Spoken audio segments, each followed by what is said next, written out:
بسم اللہ الرحمن الرحیم۔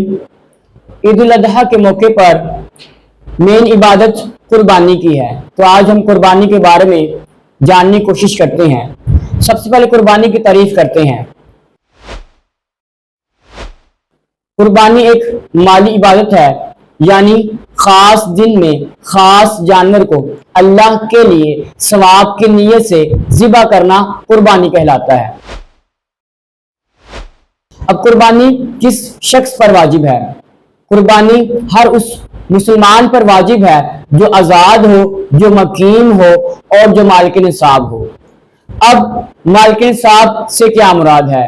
یعنی ہر اس شخص کے پاس حاجت اصلیہ یعنی ضرورت زندگی کے علاوہ اس کے پاس 52.5 تولہ چاندی یا اس کے برابر پیسے پڑے ہو، یا کوئی ایسی چیز پڑی ہو جو حاجت اصلیہ میں نہ آتی ہو اور اس کی قیمت 52.5 تولہ چاندی کے برابر ہو جائے، تو اس مسلمان پر واجب ہے، چاہے وہ مسلمان مرد ہو چاہے وہ مسلمان عورت ہو۔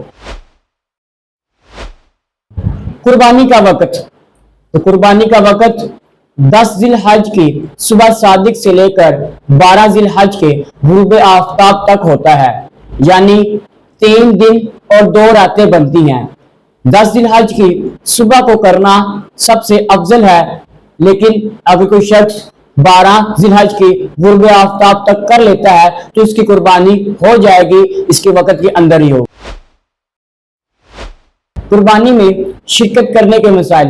اب جس شخص پر قربانی واجب ہو چکی ہے تو اس پر ایک بکرا یا بھیڑ وغیرہ ذبح کرنا واجب ہے۔ اگر کوئی شخص بڑا جانور یعنی اونٹ، گائے، بھینس وغیرہ میں حصہ ڈالتا ہے تو اس کے 7واں حصہ اس پر واجب ہے، اس سے کم جائز نہیں۔ اب اس میں کچھ پوائنٹ ہے جو انشاءاللہ ہم سیکھنے کی کوشش کرتے ہیں۔ اگر کوئی شخص ثواب کی نیت سے قربانی کرتا ہے تو اس کی قربانی ہو جائے گی، اللہ تعالیٰ قبول فرمائے گا انشاءاللہ۔ اگر کوئی شخص گوشت کی نیت سے قربانی کرتا ہے کہ گوشت کھانے کو ملے گا تو اس کی قربانی نہیں ہوگی۔ ایسے ہی بڑے جانور کے اندر جو لوگ حصہ ڈالتے ہیں وہ اس چیز کا دھیان سے خیال رکھیں، اگر 7 حصے 7 لوگ ہیں بڑے جانور کے اندر اور ان میں سے کسی ایک کی بھی نیت ایسی ہے کہ گوشت ملے گا کھانے کو، اللہ کی عبادت نہیں ہے، تو سب کی قربانی نہیں ہوگی۔ قربانی کرنے کا طریقہ۔ قربانی کرنے سے پہلے جانور کو چارہ پانی وغیرہ دیں اور اپنے اوزار، چاقو وغیرہ، چھری وغیرہ جو بھی آپ استعمال کرنا چاہتے ہیں اس کو تیز کر لیں، لیکن اس کے اندر احتیاط کریں کہ آپ جانور کے سامنے ایسا کام نہ کریں۔ جب قربانی کی جانور کو آپ زمین پر لٹائیں تو بائیں پہلو لٹائیں اور اس طرح لٹائیں کہ اس کا منہ قبلہ رخ کی طرف ہو جائے، اور پھر اپنا داہنا پاؤں اس کے پہلو پر رکھیں اور تیزی چھری چلائیں، لیکن چھری چلانے سے پہلے آپ تکبیر پڑھ لیجئے گا۔ اور تیز چھری چلانے کا مقصد یہ ہے تاکہ جانور کو کم سے کم تکلیف پہنچے۔